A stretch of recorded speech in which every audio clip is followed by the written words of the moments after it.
Hi there. This is Sonia from An Enthusiastic Reader, and I am here to do a recent reads video.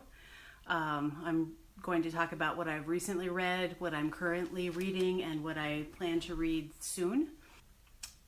Before I get started, I just want to say thank you for the shout out from Mel at Mel's Bookland Adventures.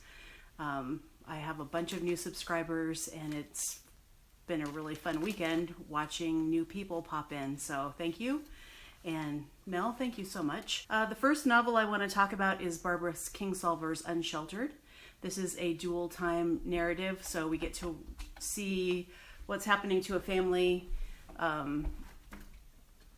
in the current day, and then we get to see the family that lived in the house before. So there's a lot of different themes in this novel. I mostly liked it. I gave it a 3.5 stars. I find Barbara Kingsolver's writing to sometimes be way too situated in dialogue. I think she writes too much dialogue sometimes, and it's boring to me. Some things that could be just summarized with a narrative are never summarized, and so you get this very detailed back and forth dialogue that sometimes I just don't care about. But I did like the story. I like the family that's in the modern section, and I really liked the story from the past, which was all about creationism versus Darwin and scientific method and women in science and what women are allowed to do in society. And it also has to do with racism and violence and one man kind of domineering the town where they live. So that to me was really interesting. So all in all, a pretty good book. Not my favorite. My favorite Kingsolver is probably The Bean Trees, which was one of her very earliest novels. And I don't know that if I read The Bean Trees now, I'd like it as much, but I did really like it. And I read a memoir called Heavy, an American memoir by Kiese, Laymon. And he's an African-American scholar and writer. This was a very powerful and very troubling memoir, all about his analysis of what it's like to have a black body in America. And it ranges from just overt racism to subtle familial racism to poverty to scarcity and to some really horrific abuse that he suffered from his mother and how all of that weighed on him psychologically. It was a really very powerful memoir, but I also felt like I was almost intruding on him or spying on him by hearing these very raw thoughts about himself and his sexuality and his place in America. So I'm glad I read it. I thought it was very good, very well done.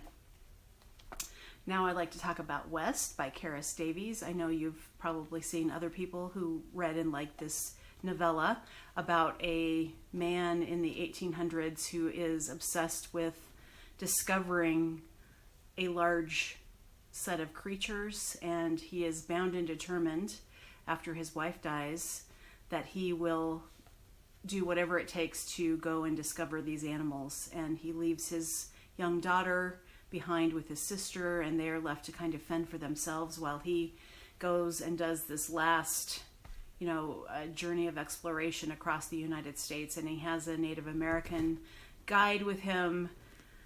The writing in this is so good. I could have read a book that was 3 times as long. It was so short, but it packed so much information and emotion and longing in the text.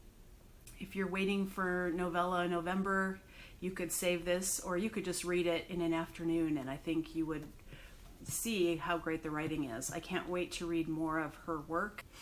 Finally, I read The Wreath, which is the first volume of the Kristin Lavransdatter saga by Sigrid Undset. I read this as part of Britta Bowler's Nobel Women project. This was written in 1920. I ended up really liking this book, and I want to read the rest of it, the rest of the saga. The first volume is all about the girlhood of the main character, Kristin. And her father is a wealthy landowner in Norway, and there's all of these alliances that he makes with other landowners and selecting a husband for his daughter. But she ends up falling in love with someone who's not suitable, and all of the ramifications of that choice come clear. I think it was pretty realistic in terms of this is a teenager who is falling in love and making rash and impetuous choices that do harm her family.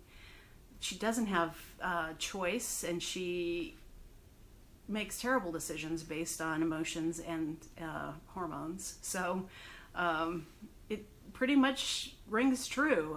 What you think when you're a teenager, you think you know everything, you think your parents don't know anything, and this is a heavily religious book, so there's a lot of religious guilt. She has a very fond friendship with I think he's a monk. I think he was called a monk.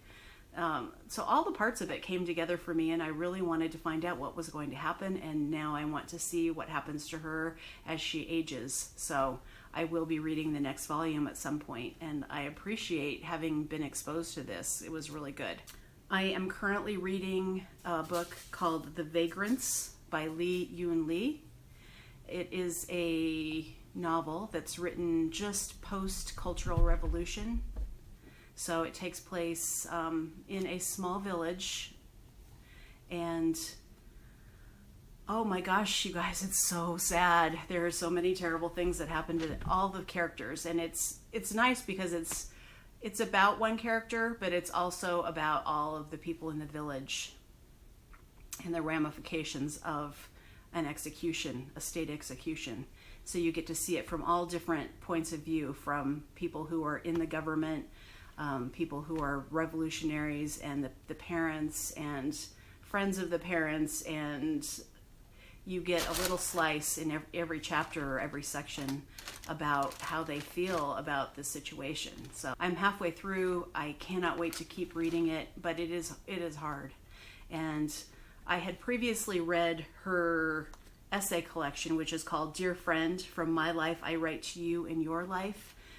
I absolutely love that book. I don't think very many people read it. It's not an easy read, and it's not chronological, and you really have to be patient with each essay, but she's writing these very heartfelt essays to the English language, and she writes one to her mentor writer, William Trevor, and she's writing all about herself as a young woman, her mental illness, her severe depression, and when she was hospitalized.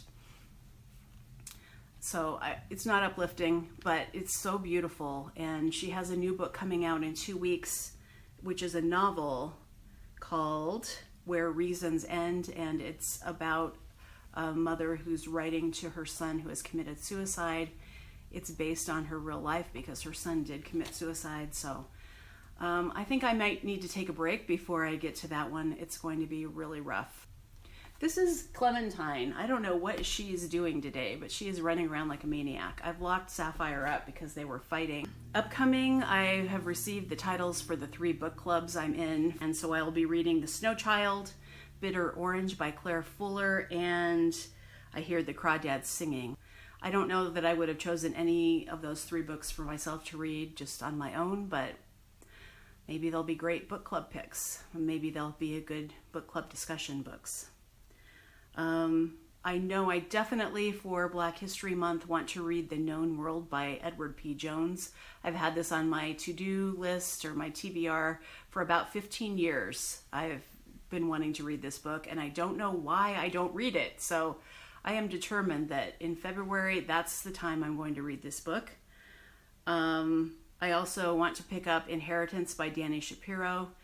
It just came out last week, I think, and I'm going to the bookstore tonight, so I'm going to pick that up. The reason I'm going to the bookstore tonight is I'm going to a reading with a friend, and we're going to hear Kristin Riparian speak about her new short story collection, which includes the infamous Cat Person short story. So I just read a little article in the New Yorker, I think the New Yorker, where she was talking about what it was like to have a story go viral as it did. And I was a big part of watching that whole thing unfold on Twitter and reading the story at the same time. So I'm curious to see what she has to say in person, and if anything notable happens at that reading, I will report back. I think that's all I have for right now. I'm going to edit this video and upload it, and I have in mind a few ideas for some videos very soon. I hope to get it together and figure out how to film them and make them coherent, and I look forward to seeing you all soon.